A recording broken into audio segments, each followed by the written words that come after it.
Bienvenidos, gracias por su presencia a esta capacitación sobre los protocolos de acceso a justicia de personas en condiciones de vulnerabilidad que se han trabajado a través de estos últimos años y que hoy ponemos a consideración de ustedes. ¿Cómo se ha llegado hasta acá? Y se llegó merced a una escucha atenta que se realizó durante los 20 años de existencia de la oficina, como también en otros ámbitos del Poder Judicial, sobre cuáles son las dificultades que tienen las personas para acceder a sus derechos. A ello se debe sumar la detección de cuáles eran los principales inconvenientes que tenían para tener una tutela jurídica efectiva. A la aparición de nuevos documentos internacionales y fundamentalmente a documentos elaborados dentro de los ámbitos de los propios poderes judiciales, como son las 100 reglas de Brasilia sobre acceso a la justicia de personas en condiciones de vulnerabilidad. Llegamos aquí también por la participación efectiva, dinámica, comprometida de un gran número de personas que integran el Poder Judicial para poder dar solución a sus problemas. El trato adecuado de la persona, el respetar su dignidad, constituye uno de los aspectos fundamentales y que debería ser patrimonio actitudinal de todos los integrantes del Poder Judicial. Bienvenidos nuevamente a este curso y muchas gracias por su participación e intervención.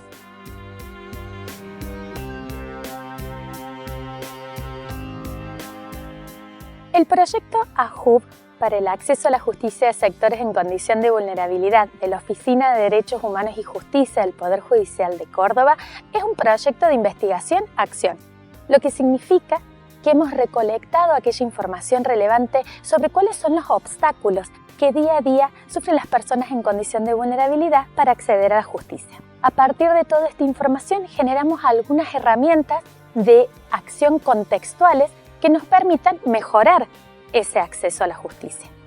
Es por esto que hemos invitado a participar a distintos actores de la sociedad civil, a otras instituciones del Estado, a los mismos sectores en condición de vulnerabilidad para que nos cuenten cuáles son los obstáculos, pero también nos hagan sugerencias sobre cómo podemos mejorar el acceso a la justicia.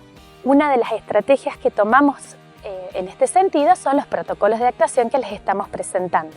Es por esto que los protocolos no abordan todas las temáticas vinculadas al acceso a la justicia de estos sectores, pero sí aquellas que fueron destacadas como las más relevantes en nuestro contexto local para trabajar en cuanto a la mejora del acceso a la justicia. Les queremos hacer llegar la invitación para que nos hagan llegar sus comentarios, sugerencias, aportes que nos permitan siempre ir enriqueciendo y creando nuevas estrategias que nos permitan avanzar en la procura de este objetivo.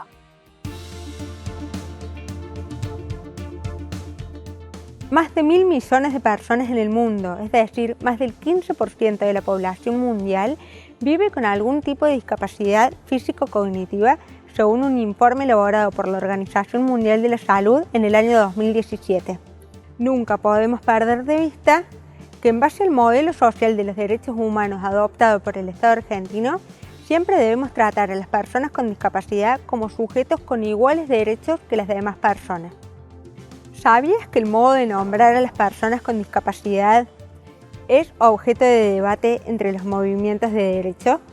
En este protocolo tomamos la denominación que utiliza la Convención Internacional sobre Derechos de las Personas con Discapacidad. Tenemos que tener muy en cuenta que la diversidad, tanto física como cognitiva, es una característica que se encuentra presente en toda la sociedad. Lo que impide el goce efectivo de los derechos no es la discapacidad en sí misma, sino que son las barreras materiales, actitudinales, arquitectónicas, culturales que las personas con discapacidad enfrentan. Por lo tanto, se deben remover estas barreras para garantizar una mayor autonomía de las personas con discapacidad. Entonces, ¿qué son estas barreras? Son los obstáculos que las personas con discapacidad enfrentan y que suponen una limitación al goce de sus derechos. Por ejemplo, una barrera puede ser cuando se considera que la persona con discapacidad no es apta para tomar una decisión o cuando se la minimiza o se la subestima. Otro concepto que debemos destacar es el de la autodeterminación, que es la posibilidad que tienen las personas de tomar decisiones en función de sus propios deseos y opciones. Y también tenemos el concepto de la autonomía, que es la puesta en práctica de la autodeterminación. Es la posibilidad que tienen las personas con discapacidad de decidir y realizar su proyecto de vida de acuerdo a sus condiciones y a sus convicciones. Este derecho siempre está presente, por más de que la persona con discapacidad necesite del apoyo de otra persona para hacerlo efectivo. En el marco del Poder Judicial de Córdoba, en el protocolo se han establecido una serie de reglas de actuación prácticas destinadas a promover la autonomía de las personas con discapacidad en el marco de un proceso judicial. Así, entre estas reglas tenemos las siguientes. Se debe dejar constancia expresa en los expedientes cuando intervenga en la causa una persona con discapacidad. Asimismo, se debe incorporar en el expediente toda información relevante sobre las ayudas o apoyos que la persona con discapacidad pudiera necesitar a lo largo del proceso. También se le debe permitir asistir acompañada por una persona de su confianza. Se debe actuar con naturalidad frente a las personas con discapacidad. Se debe evitar el uso de términos discriminatorios, los cuales deben ser erradicados del vocabulario. Por ejemplo, insano, discapacitado, discapacitada, el peligroso, el enfermo, el inhábil. Asimismo, se deben evitar utilizar diminutivos. Y también se debe brindar un trato particularizado en función de las necesidades que tenga la persona.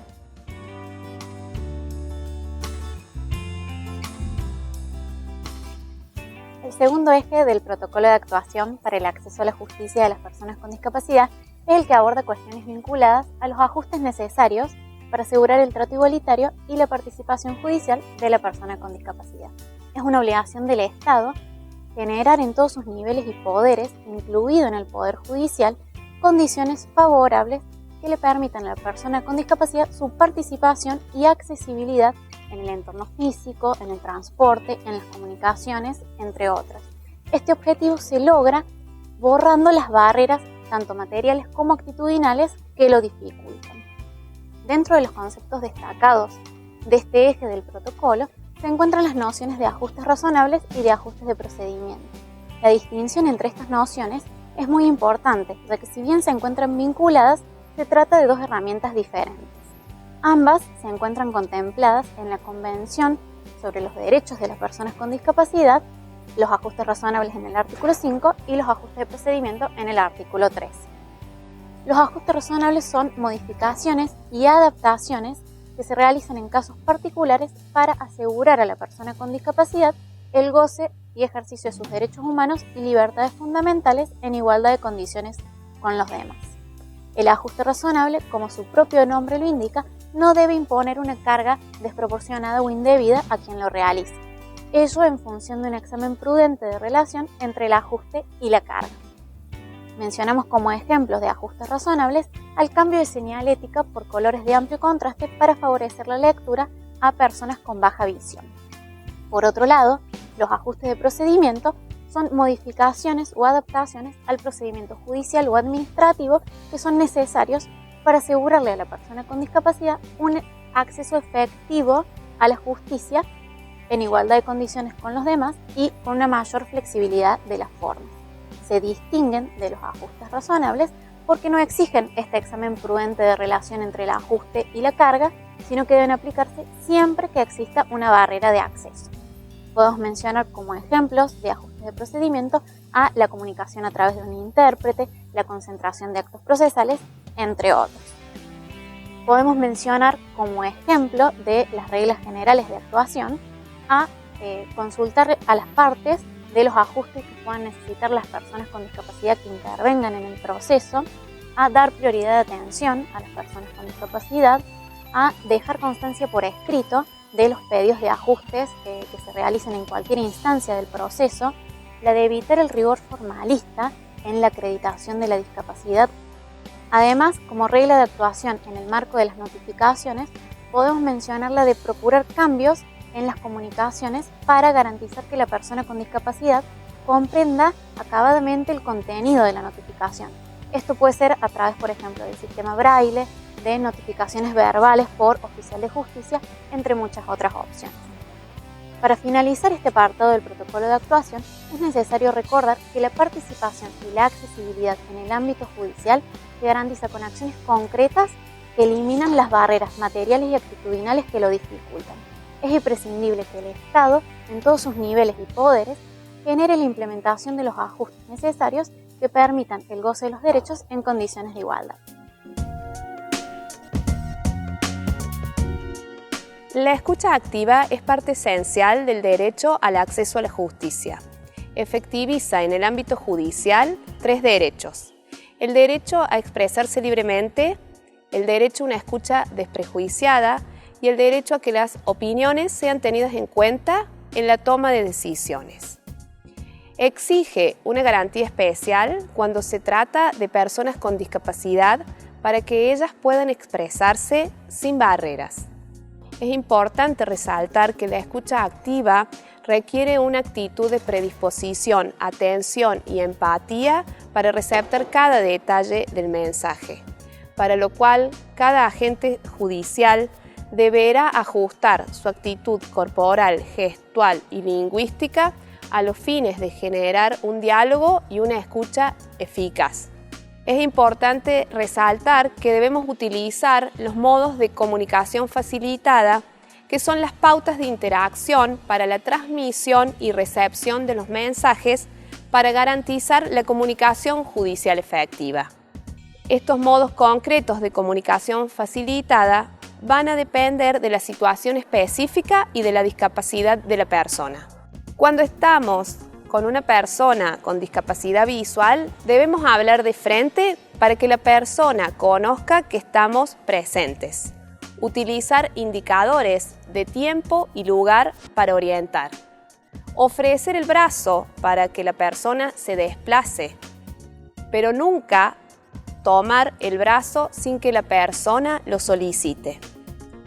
Cuando estamos con una persona con discapacidad auditiva, es necesario consultarle previamente el modo de comunicación facilitada que prefiere. Visualización de textos, lenguaje de señas, imágenes o dibujos u otro medio alternativo. Si la persona lee los labios, modular correctamente y en caso que sea muy dificultoso comunicarse, escribir lo que se quiere decir. Cuando estamos con una persona con discapacidad física, debemos consultarle si necesita ayuda y de qué tipo. Hablarle en el mismo plano visual y en la misma altura visual. Además, es importante respetar los tiempos de espera y de desplazamiento en caso de que la persona tenga un caminar lento o un andar lento si se desplaza en silla de ruedas o con muletas. En el caso de una persona con discapacidad cognitiva, hay que hablar con naturalidad y con lenguaje claro y oraciones cortas, empezando por el sujeto, luego el verbo y el resto de la oración. Hay que evitar el uso de gerundios que son muy comunes en el ámbito judicial. En conclusión, la persona con discapacidad debe intervenir en todos los procesos que involucren sus derechos e intereses, para lo cual es necesario el ejercicio de una escucha activa por parte de todo el personal judicial.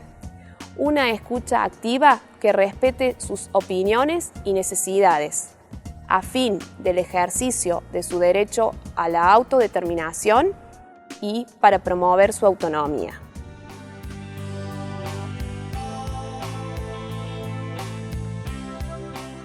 Todas las personas tienen plena capacidad, salvo que una sentencia judicial disponga lo contrario. En este sentido, la capacidad de ejercicio se presume siempre, aun cuando la persona se encuentra internada en un establecimiento de salud mental. En este proceso se evalúa en forma específica si hay actos que la persona con discapacidad mental o adicción grave puede ejercer por sí misma. El sistema de apoyos es el conjunto de personas designado por la sentencia judicial que tiene como fin apoyar a la persona con discapacidad en el ejercicio de sus actos. Su función principal es la de promover la autonomía de la persona y facilitar la comunicación, la comprensión y la manifestación de su voluntad. El sistema de apoyos tiende a promover la autonomía de la persona, mientras que la curatela sustituye directamente la voluntad. Esta curatela se da en forma excepcional y solo cuando la persona se encuentre absolutamente imposibilitada de interaccionar con el entorno. Es decir, solo en estos casos, imposibilidad absoluta de interactuar con el entorno, se puede designar a un curador. Finalmente, el capítulo menciona a las reglas prácticas de actuación que permiten aplicar estos conceptos en las resoluciones, en las audiencias, en las notificaciones y en los demás actos judiciales. Las reglas pueden ser generales, es decir, aplicables a todo acto judicial. Por ejemplo, la de explicar con sencillez el contenido y alcance de un acto procesal a la persona, o la de informarle a la persona su derecho a asistir a los actos judiciales con una persona de su confianza.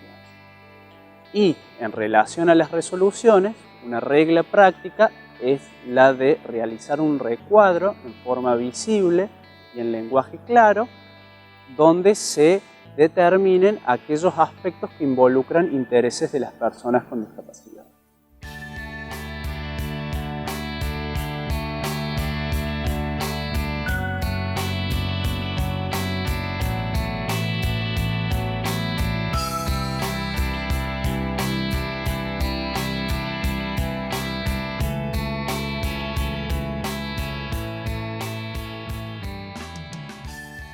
Mi nombre es Julieta Robelli, yo soy abogada especialista con discapacidad visual y trabajo en el Poder Judicial de la provincia de Córdoba, República Argentina.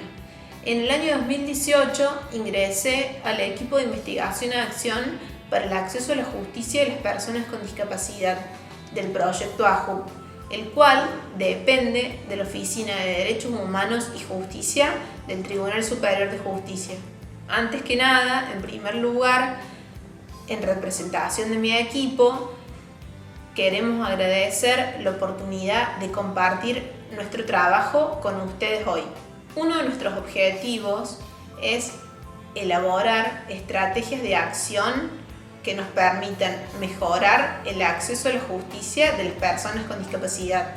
Para ello, diseñamos mecanismos de participación democrática, los cuales nos permitieron abrir las puertas del Poder Judicial a las personas con discapacidad para que puedan sumar sus aportes, a las personas de la sociedad civil, del ámbito académico y de instituciones locales e internacionales que nos permitieron enriquecer nuestro trabajo en diálogo con la justicia. El ingresar al proyecto me permitió encontrarme con personas muy comprometidas en el logro de un mismo objetivo, el cual es diseñar, identificar y facilitar estrategias que nos permitan mejorar el acceso a la justicia de las personas con discapacidad. Nuestras herramientas promueven el respeto por la autonomía de las personas con discapacidad, el cual se encuentra previsto en el modelo social de derechos humanos. La herramienta principal que elaboramos con mis compañeros del proyecto es el protocolo de acceso a la justicia de las personas con discapacidad, el cual incluye reglas de actuación para cada acto judicial. Celebramos los esfuerzos de los últimos años por cumplir con el grupo de discapacidad, readecuar las oficinas y los sistemas informáticos, pero también consideramos que es necesario que de manera urgente se generen las herramientas que involucren al personal judicial y estatal como agentes de cambio en las prácticas cotidianas.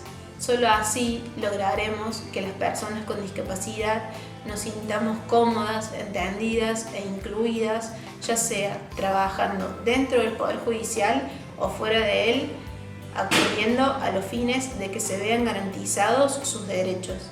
Para acceder a nuestro material, el protocolo lo pueden encontrar en la página de Justicia Córdoba.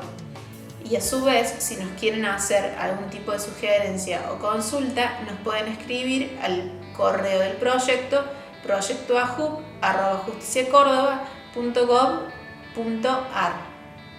Muchas gracias por su atención.